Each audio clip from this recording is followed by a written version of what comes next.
Okay, hi everyone. Welcome to Leisrealtalk. Happy Sunday. It is Sunday. Happy Sunday. It's the first day of September. Before we know it, fall will be here. Okay, recently Joe Biden's national security advisor, Jake Sullivan, visited China. And I was studying his trip. I wasn't going to talk about US presidential election, but as I was studying his trip, I inadvertently found the link between his visit to China and also the US election. So today I will first tell you about his high profile visit, how unusual it is. And I will give you and then four reasons um, why his trip is related to the 2024 election. And then I'll talk about Beijing's response to his visit. I will play you a video made by the Chinese. It's very interesting how the Chinese really took the time and analyze, as we are analyzing Sullivan's trip, and the CCP is also doing the same thing. And they took, I mean, I'm sure they always analyze American, politicians and their responses, but they made it public this time. So we actually know what they are thinking or what they're looking at. So I'll share with you a video made by them. And then I'll give you an anecdotal example of Obama in 2012. You probably knew that already, but it's just a comparison. And then I added to my agenda last minute. I want to talk about if this strategy, if this approach will produce the result anticipated by the Biden administration. I'll touch on that quickly at the end. So let's talk about why unusual Jake Sullivan's visit is. It's unusual in several ways. First, it's the first time that the US president's national security advisor has visited in China in the past 8 years. The last person was Susan Rice under the Obama administration in 2016. So it's been 8 years. Secondly, the visit is longer than usual. It's 3 days. Usually it's 1 to 2 days. Third, it's very high profile. Sullivan's previous meeting or previous meetings with his Chinese counterpart were kept from the public until after the meeting or the day before his trip. This time, the White House announced the meeting 4 days in advance. And also, Sullivan himself did an interview with the Financial Times, and the interview was published 2 days before his trip, and it's titled, "The Inside Story of the Secret Back Channel between the US and China. Top officials Jake Sullivan and Wang Yi met quietly to stabilize relations in cloak and dagger summits around the world." So that's the title and the subtitle of this Financial Times report that was published on the 25th of August, 2 days before his trip. So in the report, Jake Sullivan reviewed details about his secret communication channel with China. And the channel has been used for a series of low-profile meetings in various neutral locations, such as Vienna, Malta, and Bangkok, to address sensitive issues like Taiwan, trade, and security concerns between the two governments. So why did the Biden administration decide to disclose the details of such secret communication channel? Well, it's said that the decision to disclose the existence of this channel highlights the Biden administration's efforts to maintain open lines of communication with Beijing to prevent misunderstandings or conflicts. So that's interesting. Why does Biden all of a sudden want to show his efforts to maintain good relations with China at this time? Well, that's I have my answers. So now the Chinese side also responded with some unusual gestures. First of all, Xi Jinping met with Sullivan. Um, where? Oh, there are these are the pictures. I didn't realize that these pictures are already on the screen. Here we go. And um, and also the vice chairman of CMC, uh, Zhang Youxia, also met with Xi Jinping. And um, now in a separate meeting, CCTV's social media accounts published a series of articles analyzing Sullivan's visit. Um, and the person who wrote the pieces, who wrote these analytical pieces, noticed that almost all the Americans in Sullivan's delegation speak Chinese, and that the Americans have changed their attitude. So this is I provide you the link. This is what the person wrote. It reads, the U.S. side demonstrated a greater willingness to listen to China or to the Chinese, which marks a shift from the stance of the Biden administration when it first took office. Although this shift may not immediately reverse the U.S. strategic approach towards China, it does reflect certain issues, namely that the U.S. pressure on China in recent years has not yielded the desired results. In a very surprising choice of words, Chinese media called the once critical Jake Sullivan modest and accommodating. I did a survey last night to ask people what set of adjectives the CCP used to describe Sullivan. I received, I think, 1,100 votes, and only 7% got it right. Most people wouldn't believe that, modest and accommodating are what the Chinese described about Jake Sullivan. And in Chinese, it's 谦让, right? Modest and accommodating.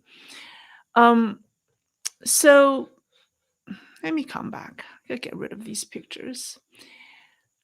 So it's hard to believe that Biden's national security advisor and the team of American diplomats and strategists who were in China were accommodating in front of the Chinese, judging by the increasingly dangerous signs in geopolitics. The conflicts in Russia-Ukraine war and the Middle East are getting more complex, while the situation in the Asia-Pacific region is becoming more worrisome. In the past weeks, tensions between China and the Philippines in the South China Sea have further escalated, leading to a series of maritime and aerial confrontations. The Chinese Coast Guard, Navy, and suspected militia vessels have continued to clash with the Filipino ships, resulting in injuries to Filipino sailors and damage to their ships. In East China Sea, about a week ago, a Chinese military aircraft intruded into Japanese airspace for the first time. The Chinese incursion exacerbated tensions between China, Japan, and the US. Also, in mid-June, the Stockholm International Peace Research Institute reviewed in its annual report that China now has more than 20 nuclear warheads that have been put into combat readiness. China is believed to have around 400 nuclear warheads, which are usually stored in warehouses and are not mounted on intercontinental missiles. And this change indicates that China is preparing militarily. Now, on the US side, the Biden administration has continued to ramp up its chip bans and high-tech blockade against China. On August 23rd, the US Department of Commerce added 123 entities to the export control entity list.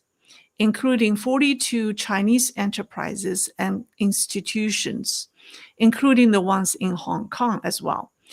Also, Bloomberg News reported this week, or last week, today is Sunday, that under US pressure, the Dutch government is unlikely to renew certain licenses for ASML, to provide service and equipment components to China, including services for its DUV machines, right? Deep ultraviolet machines. If maintenance support is withdrawn, some equipment may become unusable next year, as early as next year. So it will be a catastrophic blow to China's chip industry, and it will be increasingly difficult for Huawei and SMIC to make breakthroughs with existing capabilities.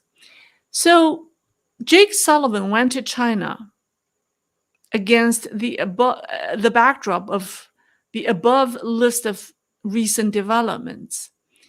So why is he and the Biden administration suddenly so amicable? In my opinion, the most important goal of Sullivan's visit to Beijing is to improve Sino-US relations and smooth geopolitical tensions to help the Democrats in the 2024 elections. Biden is a few months away from leaving the White House. He's now thinking about his legacy and don't want to leave a strained Sino-US relations as his hallmark achievement. Most importantly, the election is only 2 months away.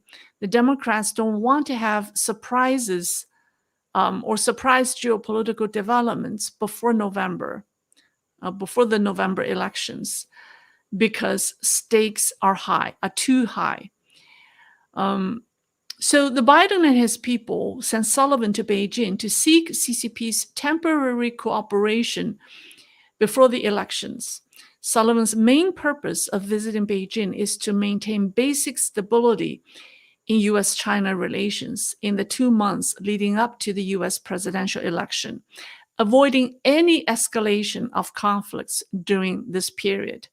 And here are 4 areas that they want to avoid conflicts. The first is Sino-Russian relations.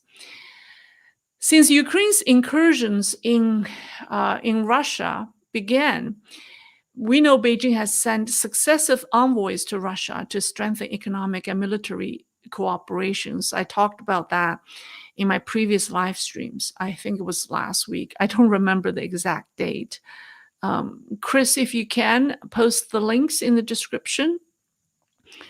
There has been claims that the Chinese have sent troops to Russia. Although those claims have been disputed by some China experts, including myself,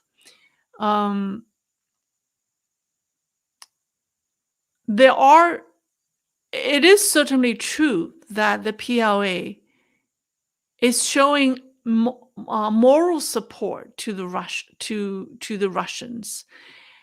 Here we have a video. I mean, I don't know, I'm not certain, and I doubt it, that the Chinese have sent troops to Russia.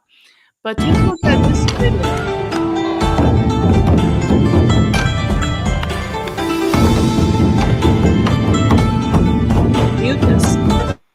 This is a video showing the marching band of the PLA performing in the Red Square in Moscow. And looks like they have a large audience there.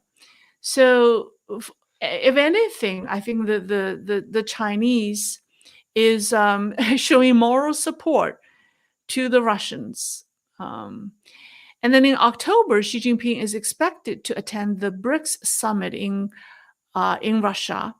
And that's right before the US election. Biden doesn't want anything from that Xi-Putin meeting to substantially escalate the war in Ukraine, nor does he want any situation arising from an enhanced China-Russia alliance that would force the US to respond.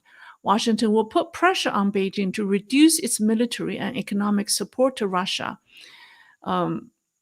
the Biden administration has recently eased restrictions on Ukraine using US supplied weapons for strikes inside Russian territory. However, this easing is still limited. The US hasn't granted Ukraine unrestricted use of US weapons deep within Russian territory.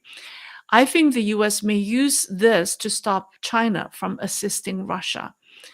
Um, the Russian-Ukraine war has been going on for 2.5 years, and the Biden administration hasn't, I mean, its inability to prevent its inability to, one, prevent the war from happening, and two, help Ukraine win the war, can be a political liability during the election. So if the situation in Russia and Ukraine escalates, it doesn't make the Democrats look good. Therefore, Biden needs the CCP's cooperation for the time being, before the election. And now let's talk about the Middle East. We know Beijing is behind Hamas, and American government hopes that China can help reduce the tension in the Middle East. From the very beginning, the Israelis want to eliminate the extremists posing threats to Israel, but under the pressure from the US and the Europeans, it has been forced to limit the scale of the war. So China, if Beijing exerts its influence in the Middle East, it can throw off a certain balance that the US government has achieved in the Middle East right now. So, and also, if the war in the Middle East escalates, it spells troubles for the Biden-Harris government, as the Democrats are already divided over the war in the Middle East. Any escalation or an escalated situation in the Middle East can cost the Democrats the November election. And third, in the South China Sea, if the Chinese continues to harass the Philippines and escalate the situation, Biden would be caught in a dilemma that can also cost his election, or cost the election for the Democrats. I mean, not for him, because he's not running. If he doesn't respond decisively in the South China Sea to defend the Filipinos, he appears too weak and not supportive of an American strategic ally with whom the US has a mutual defense treaty with. The lack of action on the part of the US government will also have an impact on other allies, right? It can be used by the CCP to attack Beijing, and question. I'm sorry. Well, what was I saying? If the lack of action on the part of the U.S. government can become an excuse used by Beijing to attack Washington, to question Washington's determination in defending Taiwan, and the Republicans will use that to discredit, Kamala Harris. So, but if the U.S. responds forcibly, the U.S. cannot afford to start a war in the South China Sea, because the timing is off. The timing is so close to the election. And two, Americans' military advantage in the South China Sea isn't the strongest at the moment, because the PLA Navy has a strong presence in that region. It will be an ugly war if one breaks out, and it can lead to World War III, or a very ugly situation. And last but not least, economically, the Biden administration also needs cooperation from Beijing. We've already got strong indication that the Fed will lower interest rate in September. And this move is timed to help Biden and the Democrats to claim that inflation is under control and boost the stock market. However, it can also be a risky move if China doesn't cooperate. If China sells off its large holdings of US Treasury bills, it can devalue the dollar and cause market volatility. There are already Chinese cheering. If you look at Chinese social media, the Chinese are already cheering that the dollar devaluation will begin soon. So if the Chinese are hyped that the yuan will be appreciated and the dollar will devalue, it can cause financial issues for the U.S. On the other hand, China can do the Democrats a favor by placing a large order of U.S. agriculture products ahead of the election to show that Biden has the upper hand in trade negotiation with the Chinese if they want to help the Democrats. So why would the Chinese do that to help the Democrats? Well, Sullivan's offer to Beijing is that it's a promise that if Kamala Harris is elected, she will continue Biden's approach and, quote unquote, responsibly manage the U.S.-China competition to avoid it descending into conflicts and confrontation, because the Chinese isn't ready for that yet.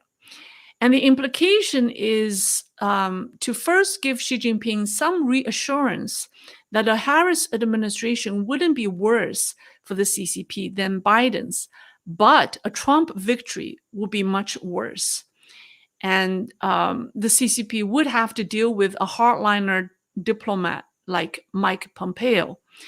So essentially, Sullivan is in Beijing to tell the CCP that if you spoil this election for us, it will be even worse for you. So think carefully.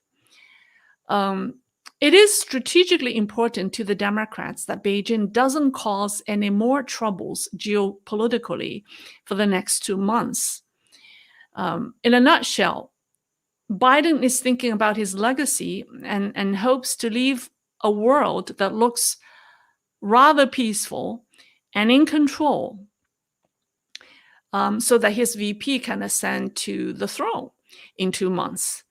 If the world is in chaos before the election, Harris's chance of winning the election is much smaller.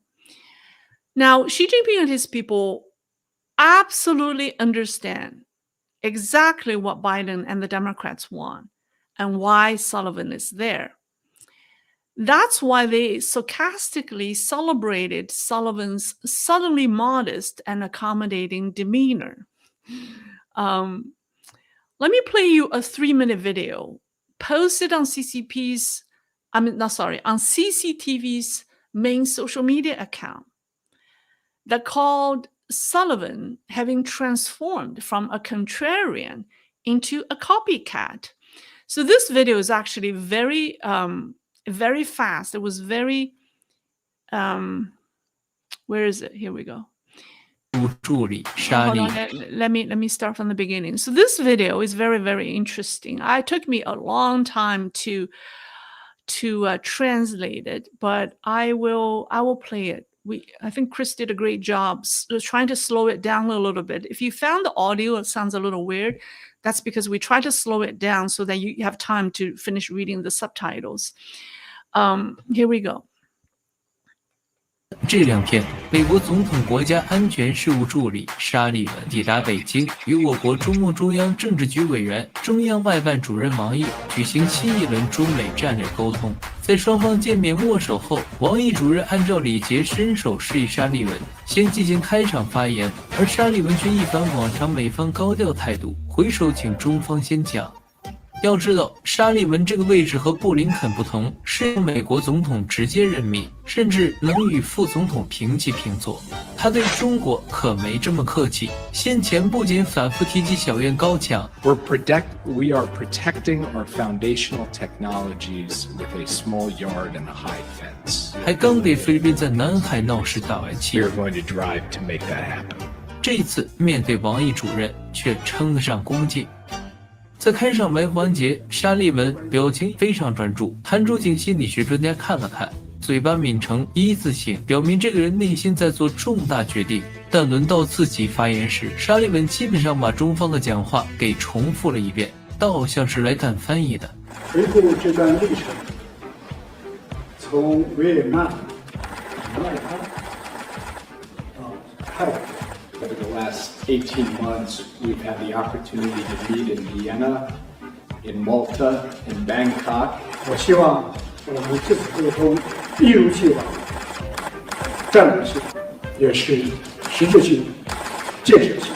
Kind of strategic and substantive and constructive dialogue that Director Wang was just referring to.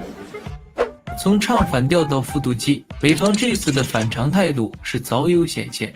从2022年11月中美元首巴厘岛会晤后，王毅主任与沙利文共进行过3轮战略沟通。不同于之前的会后发稿或是提前1天预告，这次白宫整整提前4天官宣消息，可以说很是重视。战略沟通选址的转变也很有意思，之前生怕多走了一段路显得不对等，选在中美差不多路程的第三方中立地点维也纳、马耳他，但后来逐渐到了距离中国更近的曼谷，再到今天的北京，选址越来越靠近中国。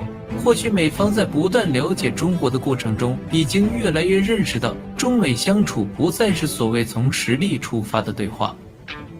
不过，虽然目前中美在稳定双方关系上都有意愿，但要构建起真正建设性的中美关系，关键还是在于实际行动。中方对美方始终保持听其言、观其行的态度，就像王毅主任所说，美方不能用自己走过的道路臆测中国，也不要用国强必霸的模板镜像中国。我们欢迎美方对话沟通，但对于美方做的小动作，我们也绝不接受。相较于美方，中方还是一如既往的淡定，毕竟下半年中国自己的主场外交也不在少数。就在与美方进行战略沟通的这2天，王毅主任还会见了德国社民党代表团和日本日中友好议员联盟代表团，中国还忙着呢。Okay, did you find that interesting? I thought it's very interesting because the text on the top of the screen actually says frame by frame analysis of the opening remarks reveals that Sullivan has become a copycat. Remember the video they mentioned that they consulted a psychologist and they studied Sullivan's facial expression, and I just saw, and then it's very proud. At the end, it says, "China, we're busy in China. We're busy. Like we're busy. We don't have time for you. It kind of implies that." So this meeting, in the link that I provided in the description, was a very lengthy analysis that analyzed.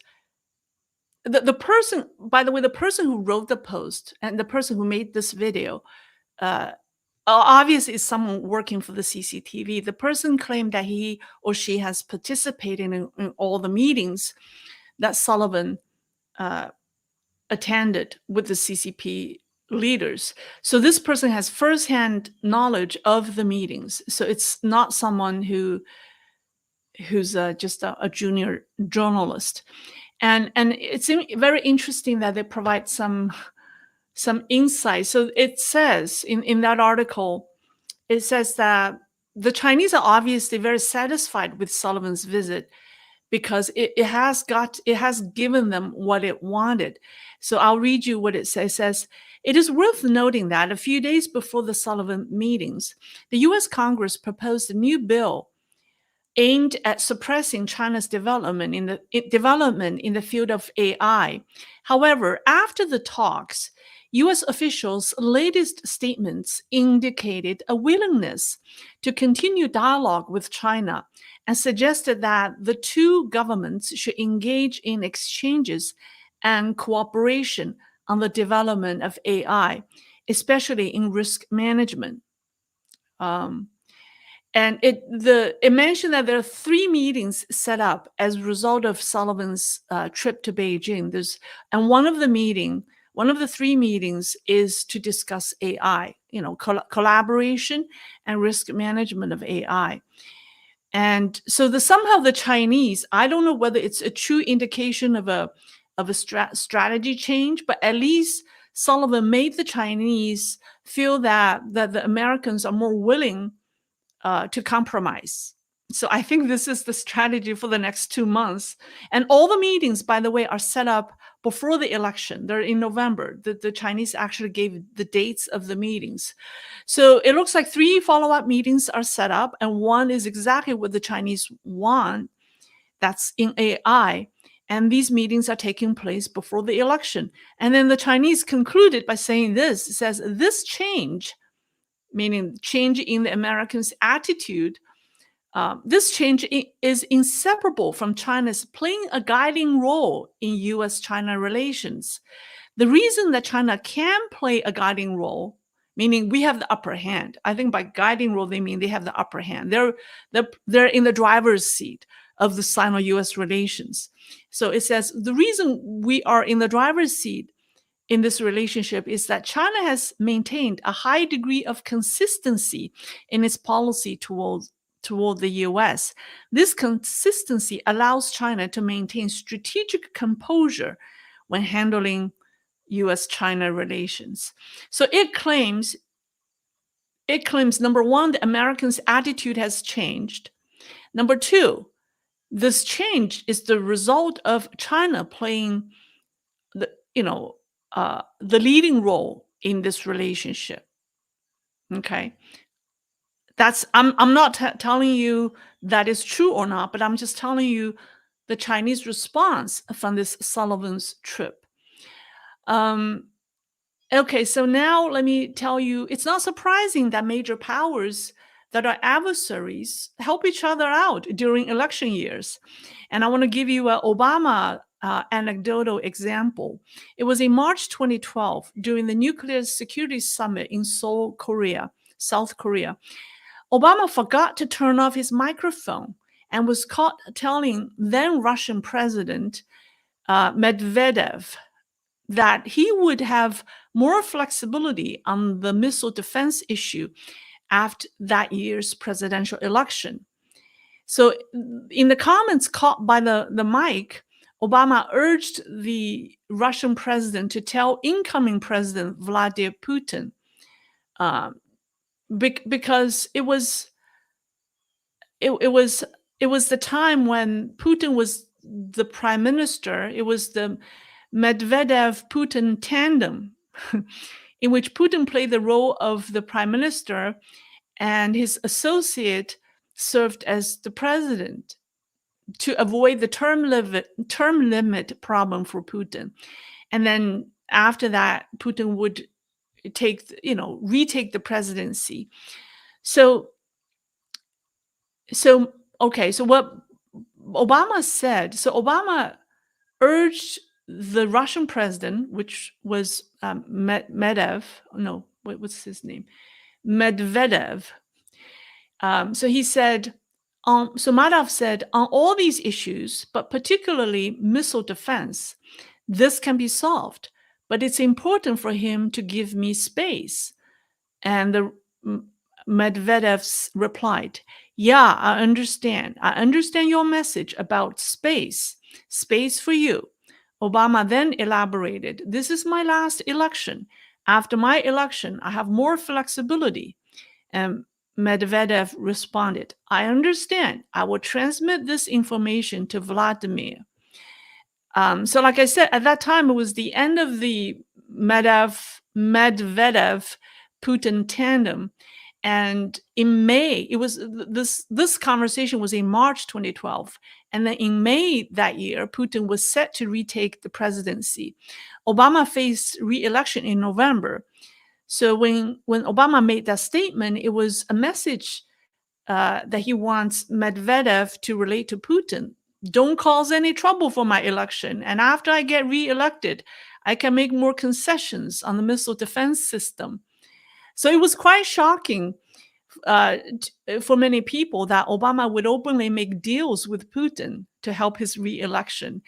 And his opponent, Republican candidate Mitt Romney, responded by saying that President Obama signaled that he's going to cave to Russia on missile defense. But the American people have the right to know where else he plans to be flexible in his second term. Regardless, Obama won the re-election. So let's talk about, will China give Biden and the Democrats the cooperation they desired? My answer is, in theory, yes, but in practice, it's very difficult. Because in a centralized power structure, it takes time for the order to trickle down the command chain. And sometimes it could get lost or get sidetracked.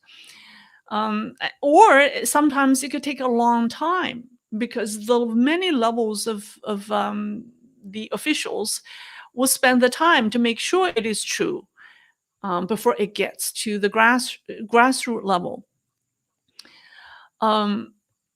It's because why do I say that? Because right after Sullivan left China, a Chinese Coast Guard vessel, here I have a video, intentionally, here we go. Here's the video. I'm sorry, mute. It intentionally rammed a Filipino vessel.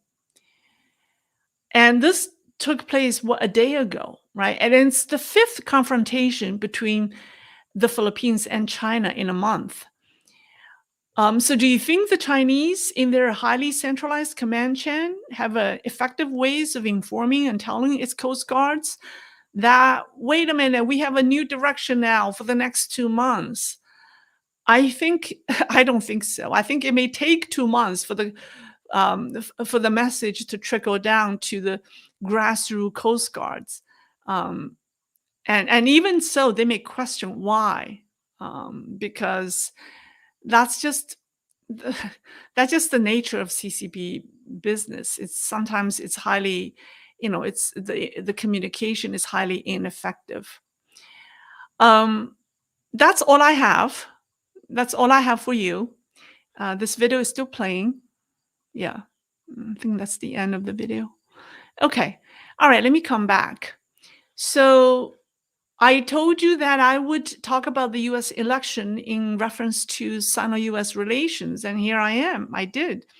All right, let me see if people have any questions for me. I saw some super stickers. Okay.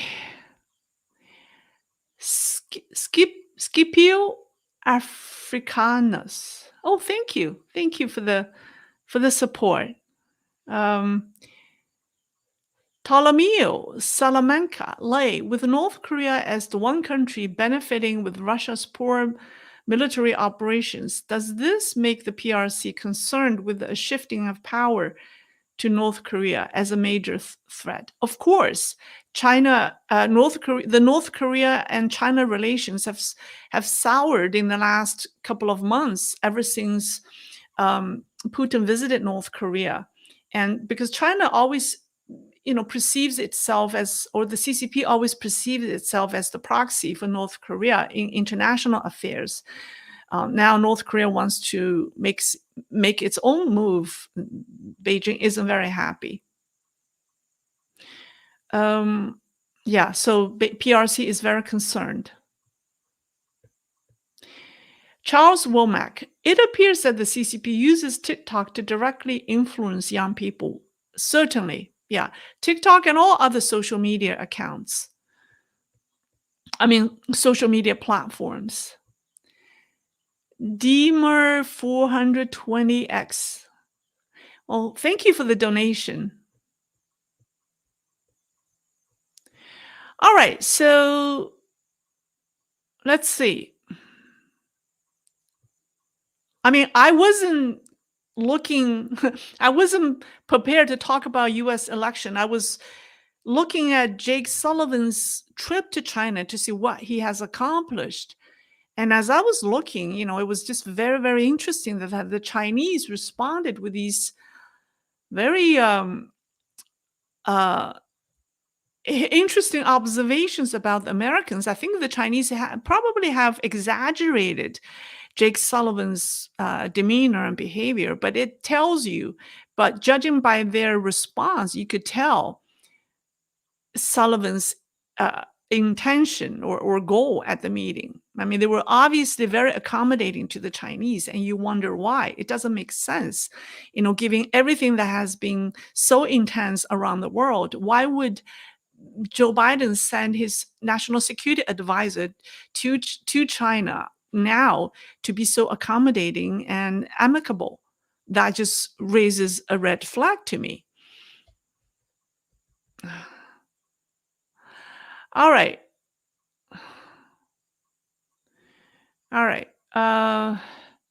You know what? I'll stop here because I'm very hungry. I didn't really eat breakfast, so I think I need to eat some food.